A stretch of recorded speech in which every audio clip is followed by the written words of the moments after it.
Year one blockchain and fastest in the industry, one of the greatest pieces of technology out there to date. I'm here to talk about persistence in Web3, what the value is being persistent in Web3, how far that can take you, where that can take you, and why it really matters. I want to start with a quote that is super important to me and how I operate in my day-to-day life. Energy and persistence conquer all things. That's Benjamin Franklin.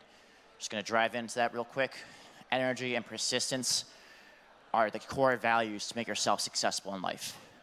Once you have a high amount of energy and you don't give up, you can do anything in this world. A little bit about my story. Before working at Ava Labs, I was a first responder in the New York City area. I was a 911 operator. 911 operators in New York City experienced September 11th call volume for 60 straight days. I would go to work, and every day was September 11th for 2.5 months straight. I experienced the worst of society, and I experienced the best of society all at once.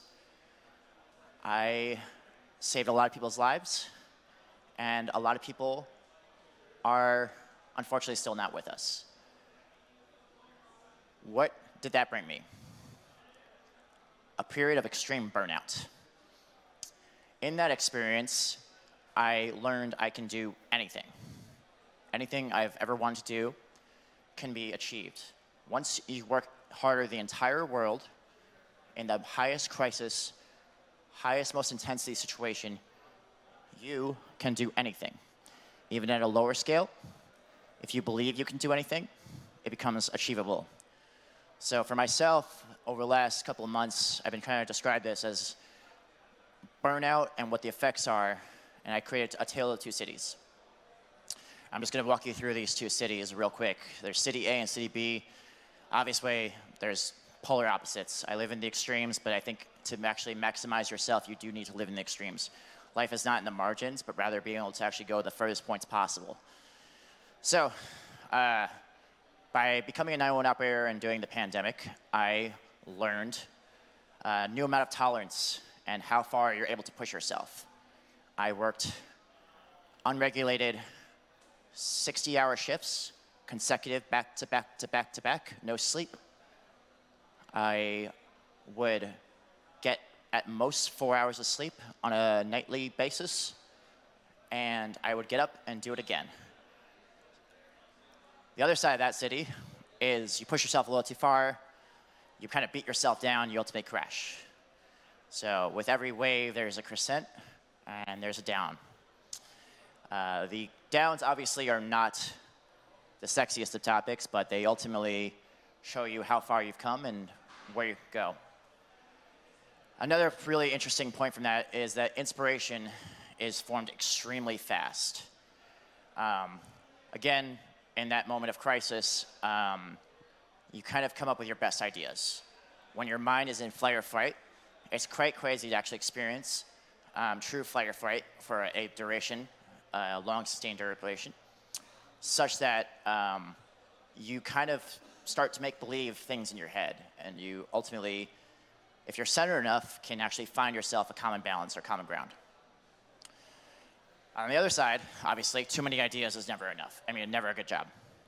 People can get overly distracted, bogged down, again, overweighted, and just not able to move forward with their lives. I call that entrapment. But again, if you have the right mindset, like Benjamin Franklin described, you are ultimately set free.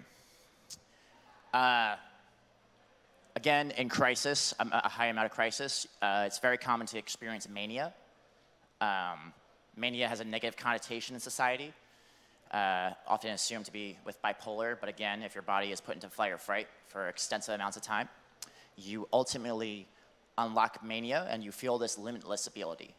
I've experienced this once in my life, and I don't think I'll experience it again, but it allows you to see the world in an entirely new view.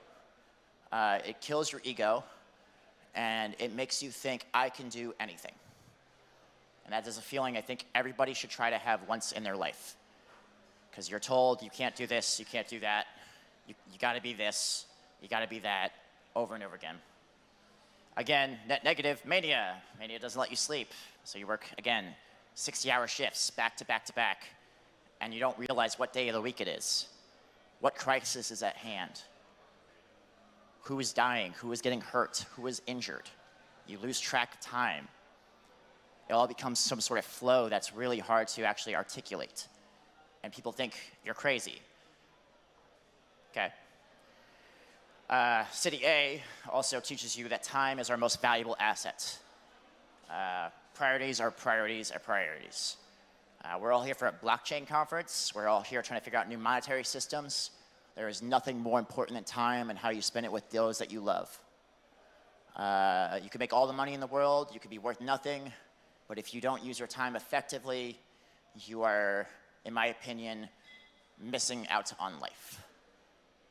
It will hit you at times, sometimes in the middle of a parking lot, at 3 a.m. in the middle of a work shift, sometimes on the waves along the Spanish coastline. On the other side of that city is everything is dust in the wind, everything is not valuable. What is my time? What am I doing here? Who am I? What am I wasting myself for? Why do I want to become this? Why would I ever choose this? That's doubt. Doubt controls most of CDBs. Laws, regulations, policies, visions, goals, drives. And it's a lonely place. It's a very lonely place. But you can drive yourself out of that with the right mindset. This is a coin term I use a lot, especially in business calls. Thriving and driving, passions are recognized. So if you're passionate about something, if you really give a damn more than about anybody else, people are going to recognize that. If you're excited to be the #1 basketball fan for LeBron James, amazing. Other people will start gifting you LeBron James, I don't know, gear, sweatshirts, jerseys, apparel, tickets to games. If you could scale that up more, you can actually meet LeBron. If you actually know how to market yourself, if you actually know how to position yourself, you can become LeBron's friend in this reality. Sounds impossible, but again, if you just believe and are passionate enough in yourself, you can do anything.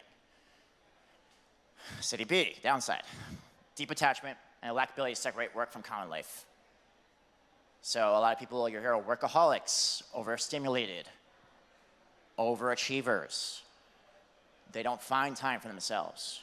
Again, when I was a first responder, I did not find time for myself. I just worked. I felt everybody's pain, and I felt that was necessary to bring that home with me. It is not necessarily the case, and it's actually to have a little bit of, it's best to have some self-preservation for yourself. Last two.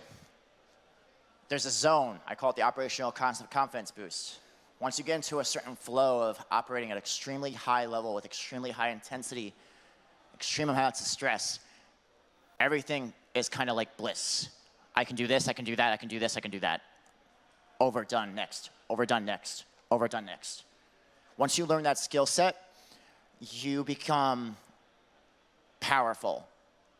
And not in the sense of monarchs and kings, but powerful in your ability to actually know what you can do and who you can become and who you want to become. On the other side, we have Icarus, flying too close to the sun. Obviously, Icarus' story doesn't end too well.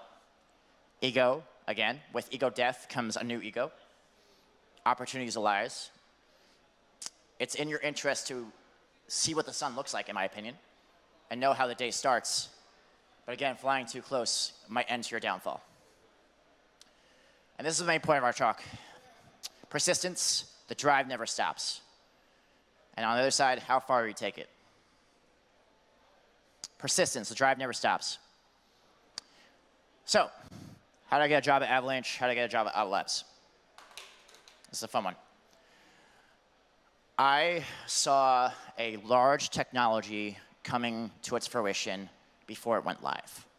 And I said to myself, if I can show how much value I can add, I will get a job here. They cannot say no to me. I will out-persistence everybody in the entire ecosystem, everybody in the entire blockchain world, everybody in tech. I don't care. As long as you know you can do something in the past and you can replicate that again, you can add value. So following up and following through, a lot of what I did was cold outreach. I noticed Avalanche had a lot of missing things, a lot of missing parts, a lot of big visions, a lot of visionaries, but it lacked a certain flavor, lacked a certain tone. And I felt that tone was necessary to push it into the larger adoption stream. The ultimate come up of that was experiences of actually educating people relentlessly, over 5,000 outbound emails explaining what Avalanche was to people on LinkedIn. Hours of Clubhouse talks, Twitter Spaces at 4 a.m. Not arguing mute points, but actually explaining why this system works this way and why it is beneficial for the long term of the entire technological sector. And then ultimately, leading that business through and not just introducing, actually creating opportunities, thinking thoughtfully, adding value once again. Persistence also teaches you how to become a dot connector. I'll touch on this again, but I think the most valuable thing in life is not what you know, it's who you know. Folks try to pride themselves on their Harvard MBAs and their large academic careers where they spent exorbitant amounts of money, more so than you, and they'll tell you. But if they didn't get to know anybody in their time at their MBA, what's the point of the MBA? Being able to have a large Rolodex of individuals and actually organize them properly and realize who can help who and who can add value to who, and being very driven to make sure that those things happen, creates an ecosystem, naturally. It's actually really organic how it works. If you kind of matchmake or dot connect, people will just start to do their own things. The key with dot connecting is to make sure that people are passionate, have the same goals as you, and ultimately want to help your larger goals, which don't necessarily need to be clearly defined to all parties. As long as you're truthful and honest and caring, they will likely work with you. Basic psychology. So, next point off that is the understanding of the current trend and the next trend. Tech is a very vast and adversary type of space where your opponents are trying to do the next best thing before you. You need to get ahead. You always need to stay ahead, constantly trying to think of the next idea. It's really great to try what other people aren't doing and set those trends yourself. Recognizing who the actors are in the space, being persistent with them to show your cause, and then making new causes with them. Getting people to have moments that make them say, whoa, or wow. And that's how a trend is formed. You become the trend, you become the narrative. General point is to have curiosity. You need to be curious. You need to have some interest in what you want to learn about. You need to actually take the time to study and follow through.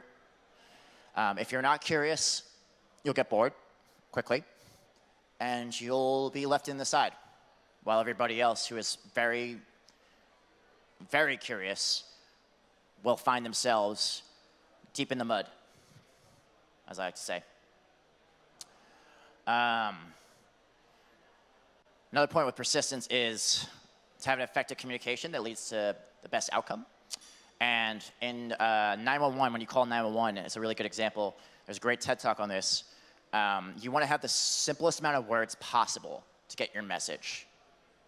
Help, my mother needs an ambulance. She's at 4 Melrose Drive. She's having a heart attack. Now, do you think it's a positive thing to go and actually explain what the benefits are of a heart attack and what the negatives are? Or are you trying to just get the most pertinent information, ascertain it, making a nice little box saying that we will be able to help you as quick as possible and not spend more than 10 seconds doing your best work to make sure everything is ready to go so you can send an ambulance? Effective communication works in marketing, business, technology, development, communications, you name it. People don't have time to read the long emails. I get dozens of emails that are way too long. Nobody reads them. Nobody's going to ever read them. Nothing's ever that important. We live in a very fast-paced society. If you can bring the most valuable points to 5 words, even my favorite thing to do is a slide deck with just 2 columns, you get people's attention very quickly of how you can add value. When others doubt you, double down. That one hits home because a lot of people, for me at least, questioned, I'm giving up a government pension, I'm giving up my health insurance. There's no guarantee that this technological sector exists. There's no guarantee that this technology is of value versus the other technologies in the system. There's no guarantee that they'll hire you. There's no guarantee that they'll let you do what you want to do. And I heard that many times, over and over and over again. Family, friends. Market conditions don't matter in this example. But many people deterred, and ultimately, if you just stick the course and keep your head down, you'll get what you want. If you can focus on one linear objective or goal, you'll get what you want, every time. Learning about others that may impact your goals, the players, the actors, what their value is, the ecosystem, how they can expand themselves, what are their horizons, what are their visions, making those visions accessible and achievable, and actually prompting them up, coming back again and again, asking, what can I do for you? How can I help? Commonly in Web3, I think the words how can I help are not used. A lot of people are out for themselves because it's monetary incentivized. But if you can come back and add value and ask, how can I help? People are very receptive to that. Being friendly, encouraging, available, and open-minded. Great. Lost value here is people don't have time. So they're not nice, they're not easy, everybody's rude. Nobody cares. They just want to make money. But if you actually show you're kind-hearted, mean well, good soul, good human, have ethics, have morals, people notice that over time. You keep showing up. You don't stop showing up. And then lastly, annoyance versus persistence. There is a way to be really annoying, and there's a way to be persistent. Asking, give, me, mine, now. Time, my time, your time. Annoying. Persistence. Again, how can I help you? What can I bring to your day? You're missing this. I think I have a solution. Hey, the summit is like in need of some attendees. I found a blockchain group in Lisbon that can actually help us out and we can give them discount tickets. And I'll work with them. So there's something like that. Really helps. And there's a couple lot more points I just want to draw out. One of them being, don't you ever get too comfortable. That's from a Lil Wayne song. Persistent people do not just chill. They don't just hang out. They don't let go. Complacent leads to replacement. That's something that my father taught me. If you become complacent in any industry or job, you will get fired, you will get replaced. Again, back to my main point, time is not your decision. It's just happening. You have to be present for it. The ego of persistence, again, we talked about this again. Flying too high to the sun and becoming blinded by the light, Bruce Springsteen quote.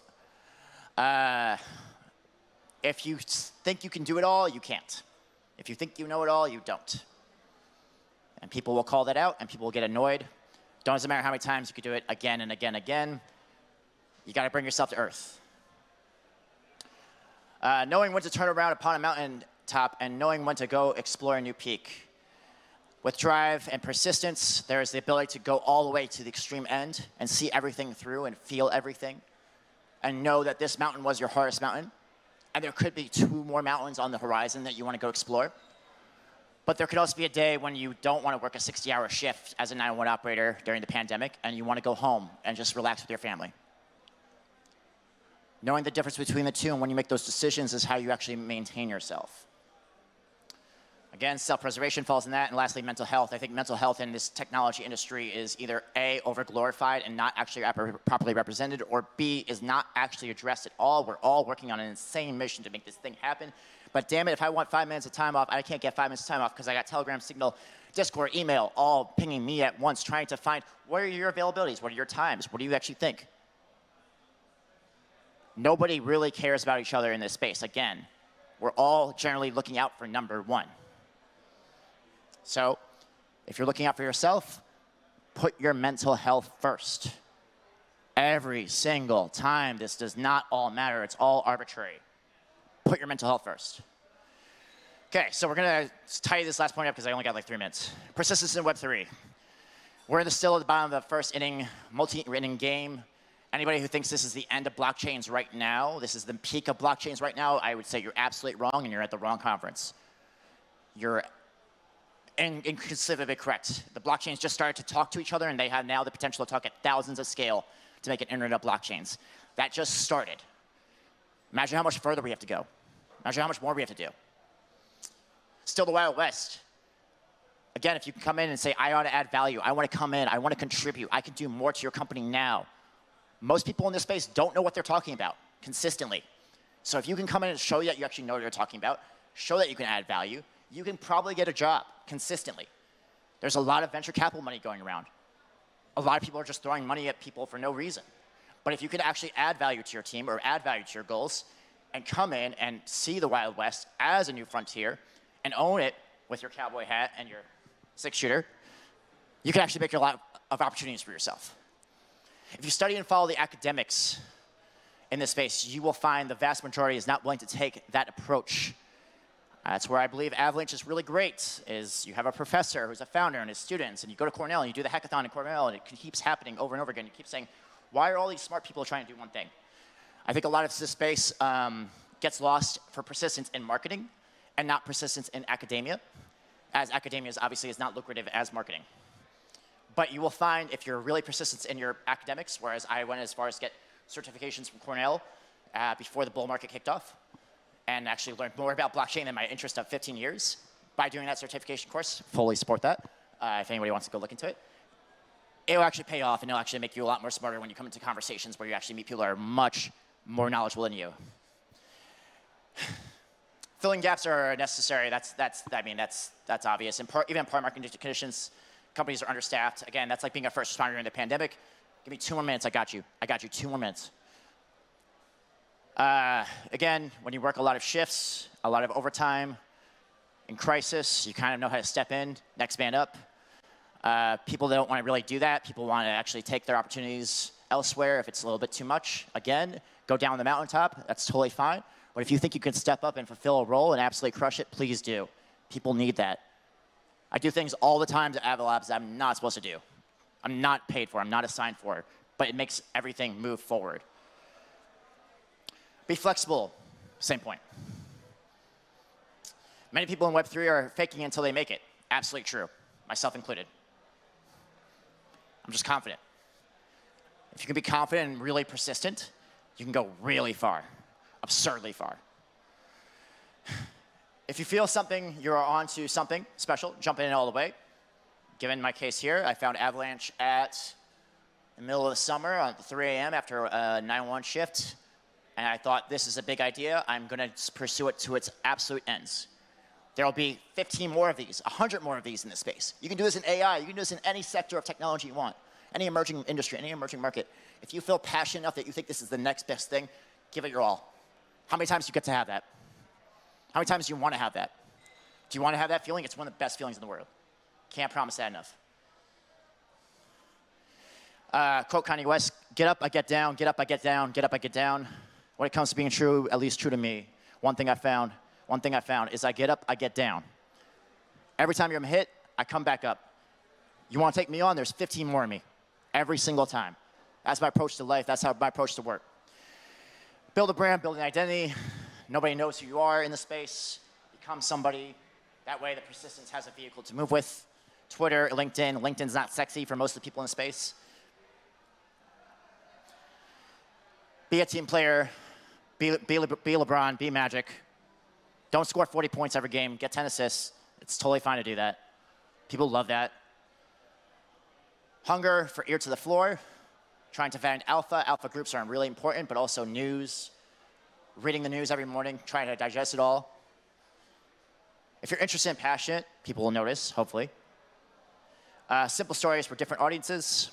Message is still the same, but know your audiences, different groups. Know them. Get to know everything about them. Be a sponge. And then, I already mentioned certifications, but validations for the innovators. You're really onto something when the innovators are in. So I'm going to use the last second of my time here to say enjoy the ride. Thank you all for coming in the last minute, but I really appreciate it. Enjoy the ride. Enjoy the opportunity. Web3 is still at its absolute breaking, bleeding edge core, and this is the absolute best place to learn about it. Cannot advocate for enough. I think you will all be really happy that you chose your paths, and if you just have a good time along the way, it'll all work out. So don't be too hard on yourself. Love yourself, and good night.